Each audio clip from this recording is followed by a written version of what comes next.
بسم الله الرحمن الرحيم السلام عليكم ورحمة الله وبركاته كلنتي wanaagsan soo dhawaada insha Allah waa course-keeni Windows 10 ayuu socday bidillah chapter 1 iyo 2 iyo 3 waan soo dhiganay labada cashar u dambeeyay ka booday chapter-kaas insha Allah waa halkan aad ka daawanaysaan waxaan rabaa inaan ka hadlo chapter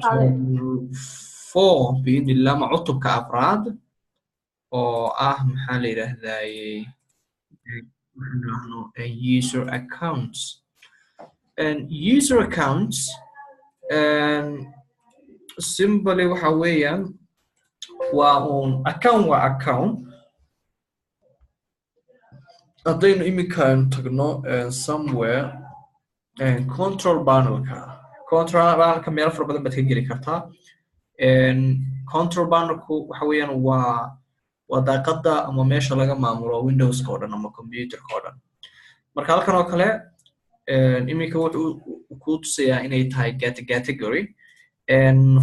icons ka oo dhan waxa oran kartaa marka barnaamijyadan waa barnaamijyada uu ka kooban yahay Windows ka oo dhan halkay ku jiraan marka shaqo kasta oo la qabanayo waxa weey halkan ayaa laga qabtaa email inta ugu badan marka halkan oo kale waad ka baari kartaa right click hada tiraahdo maxaan ku raday qaybtan waad ka gali karaysaa marka soo gasho marka control panel-ka waxa tagaynaa qaybta marka user accounts oo ay ku saabsan yahay casharkan ku saabsan yahay kadib waxa ka sii gelinaa user account waxa weeyaan account waa un account aflax baad iska diiwaan geliseen shabakada aflax computer account baad ku leedahay marka username password kaad ku leedahay account email baad leedahay waa account waxaad iska diiwaan gelisay maxaa la yiraahdaa Facebook account baad ku leedahay gmail baad iska diiwaan gelisay account baad ku leedahay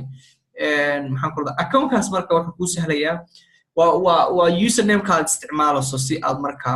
aad xogtaas ku jirto meesha aad iska diiwaan gelisay aad u isticmaasho marka email ko kale hadda Yahoo hadaad leedahay account waxay isticmaalaysaa Yahoo service adeegyada Yahoo hadaad leedahay maxaa leedahay Facebook account aad leedahay Facebook adeegyadiisa isticmaalaysaa hadaad leedahay saas oo kale kaasna markaa u bay la micno tahay computer-kan oo sidoo kale marka qofku saad u gasho computer-ka oo adeegyadiisa aad u isticmaasho waa inaad account aad sameeyo oo dad badan markay isticmaalayaan uu qof kasta account leeyahay account kaas markuu qof badan dad far badan ay computer isla isticmaalayaan oo qof walba account leeyahay kaanaba isagu waa maxaan ku raday iskuma khaldamayaan waa sidii qof kasta isagoo haysta account cusub maxaa la yiraahdaa isagoo haysto oo kale ay ka dhigan tahay so desktop oo kale way u kala duwanaan karaan faylasha isticmaalayaan way u kala duwanaan karaan wax walba way u kala duwanaan karayaan marka waa just waxa noqonayaan qof walba wuxuu isticmaalayaa marka account gaar marka username ka soo gasho imika account-ka isticmaalaya magacan ayaa ku qoran macallin dirir waxa jira wax la yiraahdo local account iyo administrator account labadaba uu yahay halka wuxuu ka tusay wax la yiraahdo password protected kan marka waa mid hore oo uu sameysna mid cusub sida loo sameeyana biidnillah waxaan arki doonaa mar aan fogeyn halkan oo kale marka waxaad ka samayn kartaa waxyaabo fara badan make changes to your user account user-ka computer-ka aad ku isticmaalayso sidaad waxyaabo far badan aad uga bedeli lahayd uga sameyn halkan oo kale wuxuu qornay change your name oo meeshaad magaca ka bedelayso kliga taas siiso wuxuu ku weydiinayaa magaca bedel macnaha magaca ku qoran oo kale just waxaan ku qorayaa Ahmed oo kale kadib waxaan leeyahay change name kadib saad u jeedo magacii maxaan ku radaa waan bedelnay halkan waxa weeye change your account type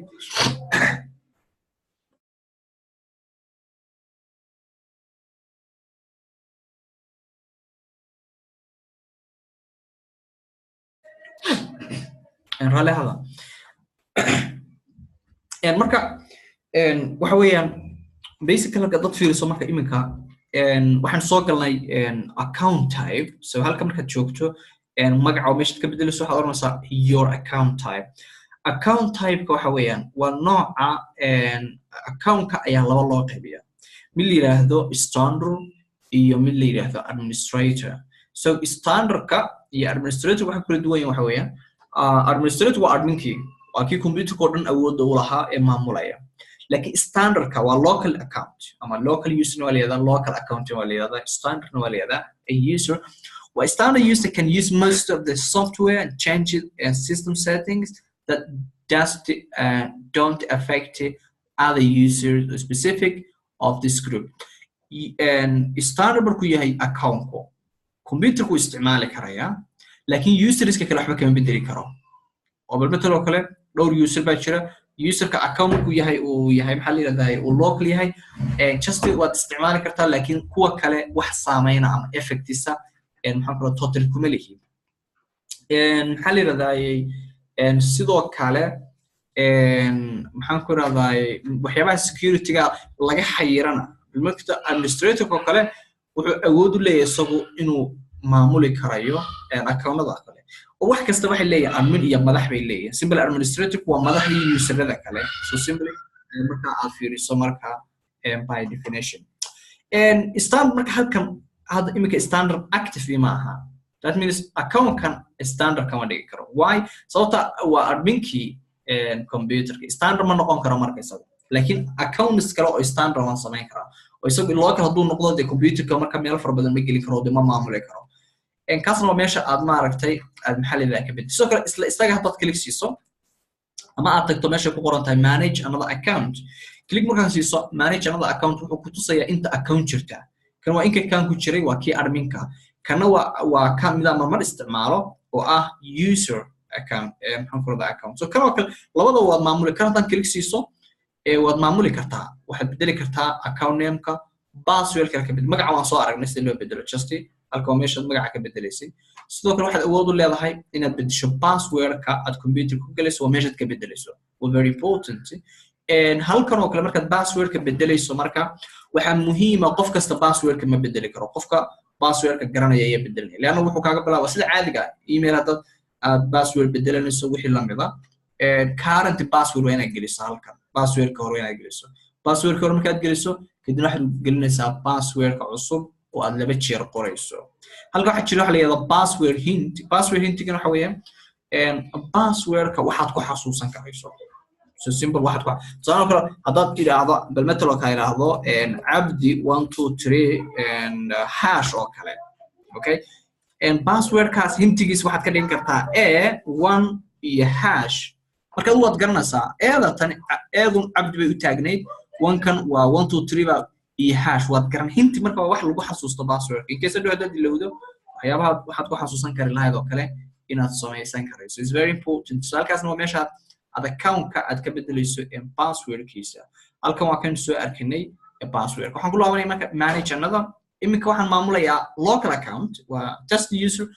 user kale aan sameeyay userna maxaa ka sameyn kartaa waxaad sameyn kartaa inaad tiraahdo change account name magaci waa ka bedeli kartaa password waa ka bedeli kartaa nooca waa ka bedeli kartaa sidoo kale waa delete gareyn kartaa inta waad ku sameyn kartaa account-ka magaciisa dan ka bedelo waxaan oranay iska soo qaad user 1 oo kale ama wax ka soo qaad my user kadibna waxa leenahay okay so saddeed imika user kaas magaciisa waa bedelay okay qofkaas hadhow markuu rabo inuu galo waa inuu qoro my user waa inuu qoro user test user qori lahaa password ka waa meesha ka bedeli karay adigu account kale oo aad maamuli karayso halkan waa type-ka okay oo isaga hadda waa standard sad jeedo meesha kii hore aan isticmaalayo waa administrator marka administrator waa ka dhigi kartaa standard waa ka dhigi kartaa isaga labada administrator hadaad ka dhigto marka waa ila awood user-kan sida aad computer-ka aan u isticmaali karo ayuu isticmaali karaa meel kasto aan geli karana uu geli karaya marka waa very important inaad halkan aad maxaan ku raday I don't know inay farto ee halkan and farto waxaan u maranayaa inay yar yar tahay meelaha qaarkood haddaan magnifier ku sameeyo I'm not sure okay qaabkan hadda u soo yar dhaweey waxa laga yaabaa inay si fiican idin u arkaan so sabjeedo waa standard-ka iyo marka maxaa la yiraahdaa iyo basically iyo administrator-ka isagana dib baan uga laabanayaa kaas waa sidoo kale waxa jira marka oo aad sameyn kartaa a new one waa ku dari kartaa okay waxa tigaysa marka new one ku darayso ama account cusub sameynayso waxa sameynaysaa account user account la soo gelaysa marka hore marka soo gasho halka marayso waxaad oranaysaa manage another account okay kadibna halku ku geenaya kadibna waxaad galaysaa meesha ay ku qoran tahay add new user in PC alright oo u tagi doona halkaas daqiiqada kadib laakiin waxaan rabaa inaan in yar ka horeysiiyo qaybtan halka ay ku qoran tahay change user account control settings halka markaad klikisiiso waxa soo baxaysa daaqadatan choose when to be notified about changes to your computer kasoo qaad administrator baa tahay and then userska isticmaalayaasha kale ee kula isticmaalaya computerka oo kale ilaa intaas oo qof bay user u samayn karnaa oo marba qof ku geli karaa userkiisa uu isticmaali karaa waa very simple saan arki doono mar dhow and user controls marka user wax laga bedelo computerka wax laga bedelo wuxuu ku siin wax la yiraahdo notify oo ogeysiin messenger oo ku soo dhacaya xagga soo text ka soo baxaya oo koronay waxa laga bedelay barnaamijkaas lagu duubay saasa la sameeyay taas kale so user account control helps prevent potential harm programs wuxuu ku sahlaya inaad marka aad iska difaacdo barnaamijyada xun aan wanaagsanayn ee files ko kale la socdo for making changes to your computer so kasoo qaad marka barnaamijku duubayso computerka dadka isticmaalo oo kale intaad ku duuban su'aal ku weydiiyaa daaqad yar ma hubtaa inaad barnaamijka ku duubayso hadduu barnaamijkan uu yahay barnaamij virus la socda ama oo sax Allah hubina uu ku sheegaya warning buu ku siinaya notification kaas la yiraahdaa and then halka marka fiirso dhowr stage way imika kan taagan yahay ka uu horeeya ka uu hooseeya waa maxay not recommendable marka one never notify me when wax kasto oo computerka dhacay waxba ay sheegin weeyaan wax qoraal iyo wax daaqad yar oo soo boodaysa oo ku sheegaysa waxba kuma jiraan one never notify me ka ku xigta one notify me only when apps try to make changes to my computer do not dim any desktop don't identify when I make changes to my Windows settings kan waxa way kaliya iyo ogeysi marka uu application kaas oo computerkiga wax ka bedelay oo kaliya okay waxa levelka ka sii sareeya waxa weeyaan notify me only when apps try to make changes to the computer ficlan kan waa defaultiga ku yahay computerka marka lagu soo waa ka ugu fiican kor hadaad geyso waxa ku qoran always notify me when gorma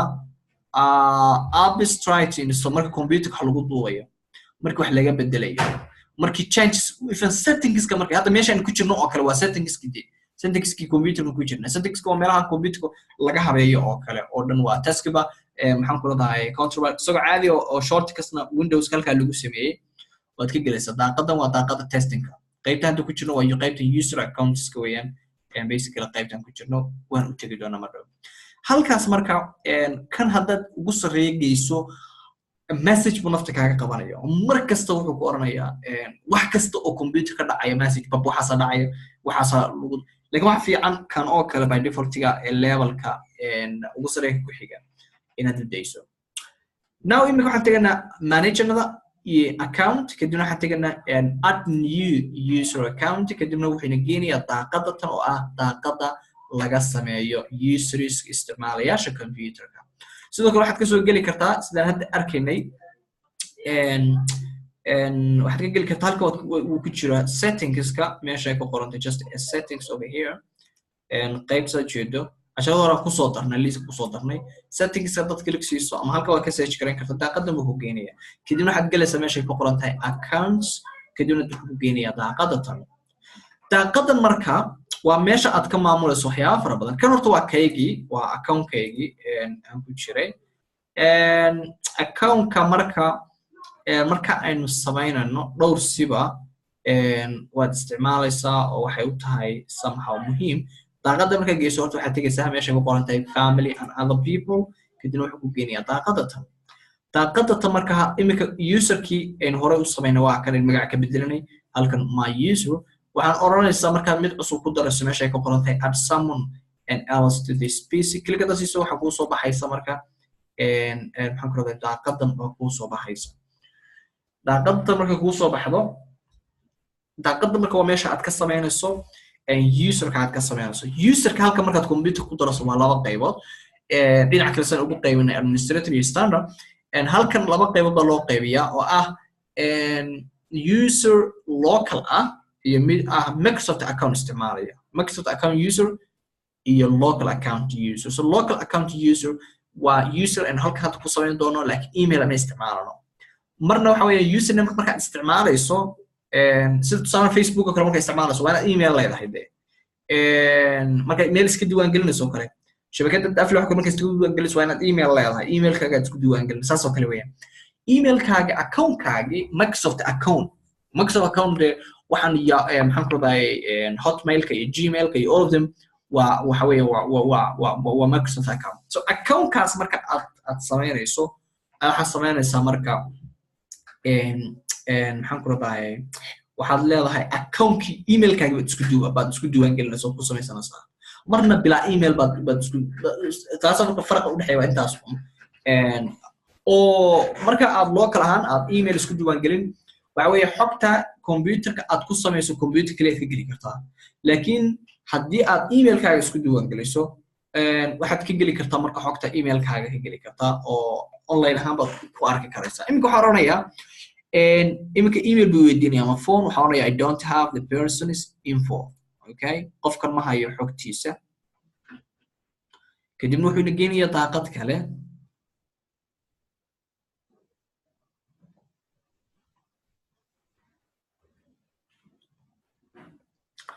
daaqadda markuu ina geeyo wuxuu leeyahay hadda still email iyo password iyo country oo kale ina weydiinaya still waa Microsoft account iminka waxaan oranayaa add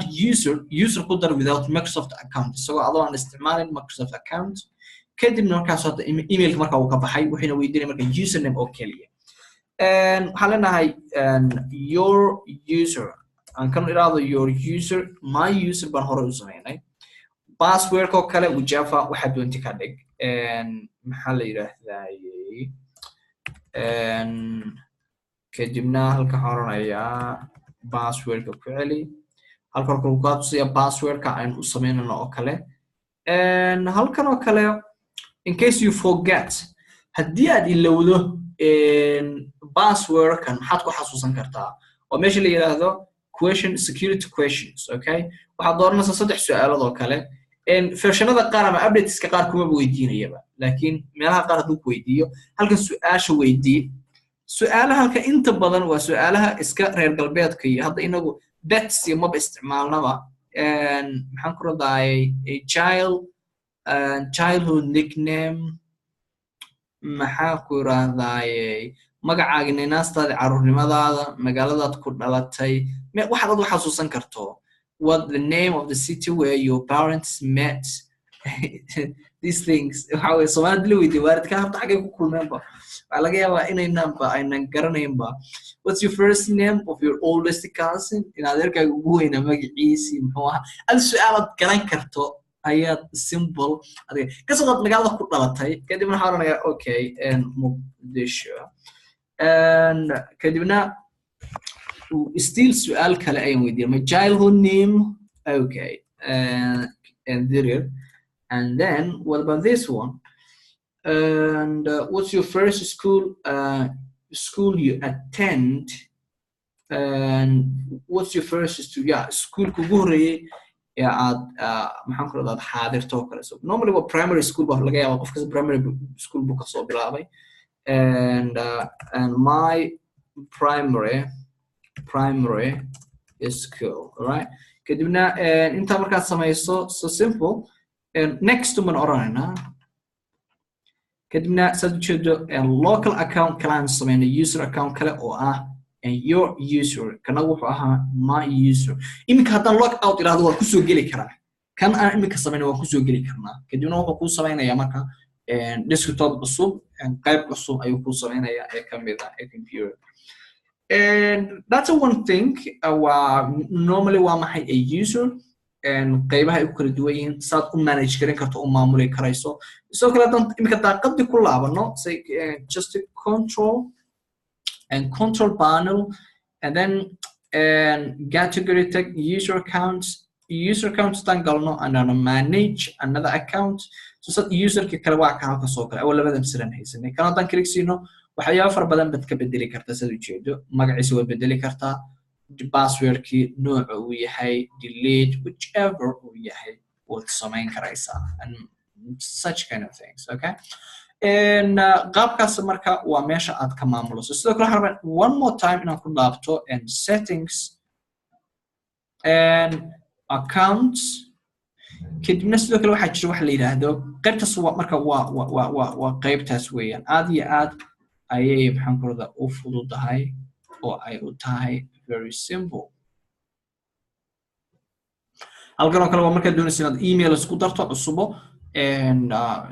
emails dad isticmaali emails oo kale aad ku darto dadka waxay isticmaali kartaa nambaradooda emailskooda contactigooda everything iminka waxaan fiirinaynaa waxaan idhaahno sign in and options sign in options waxa weeyaan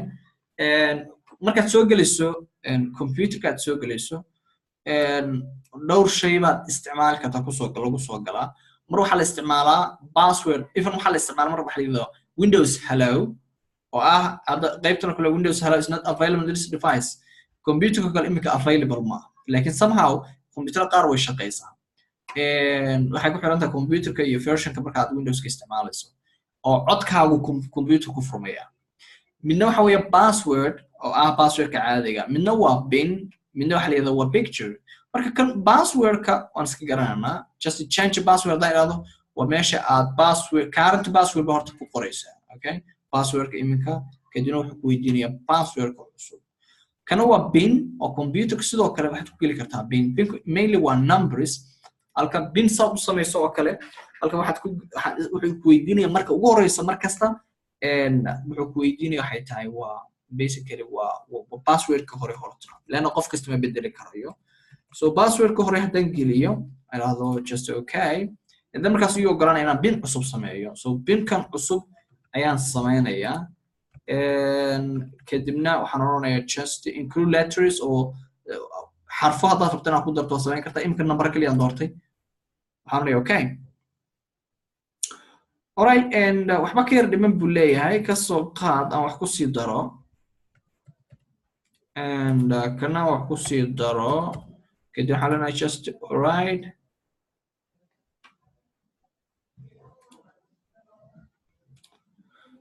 all right and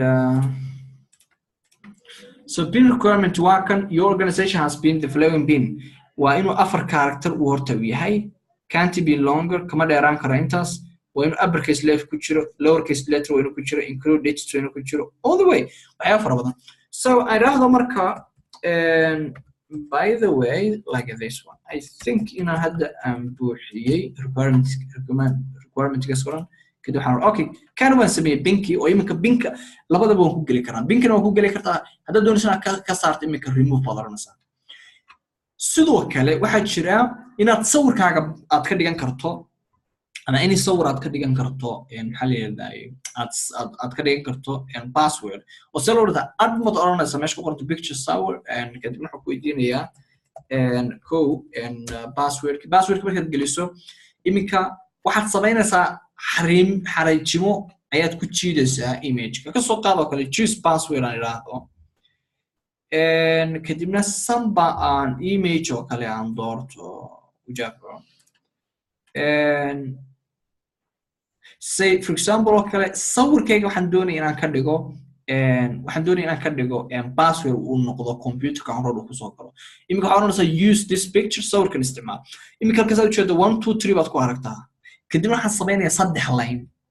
saddexda line waxaad sameynaysaa meel ka mid ah sawirka just any meel kasta oo ka mid ah sawirka meel un ka mid ah ayaad sameynaysaa kadibna imika waxaan oranayaa line-ka koowaad waan sameeyey kii labaadna waan sameeyey kii saddexaadna basically waan sameeyey so imika waa confirmation ku celi buu oranayaa meeshii saddexda line oo hore aan ku sameeyay mid halkaas oo kale aan ku sameeyay kasoo qaad cunahoo kale midna halkaas aan ku jeexay dhabanka oo kale midna dhinacaas aan dhigay oo aan hoos u jiiday so simple calculation buu dhameeyay imika hadhow markaan ku soo galo wuxuu weydiinayaa marka basically and that particular picture ayuu weydiinayaa so imika haddaan log out yiraahdo I think so inuu idinka saaraya muusan tusaynin inuu tusayn baan u malaynayaa imika markaan galo sida jeedo sawirkii password buu weydiinayaa I'm not sure and daaqada hadduu idin tusayn it's okay dhib ma laha kadibna waan saddexdii line baan marinayaa aan samaystay kadibna saddexdii line waxa weeye markaan mariyo waxa uu furmayaa basically wuu furmay qaabkaasi marka waxa weeyaan waa qaabka aad u samayn karayso a user account and that's all. Chapter cast one sameeyay almost all of them. And user account introduction ka waan sameeyay sidee account cusub loogu daraa iyo sidoo kale sign option inshallah. And next class waxaan iskugu imaanaa biidhnillah chapter and chapter 5 biidhnillah. Aan jeclaan inaad fahanteen and arrinkaas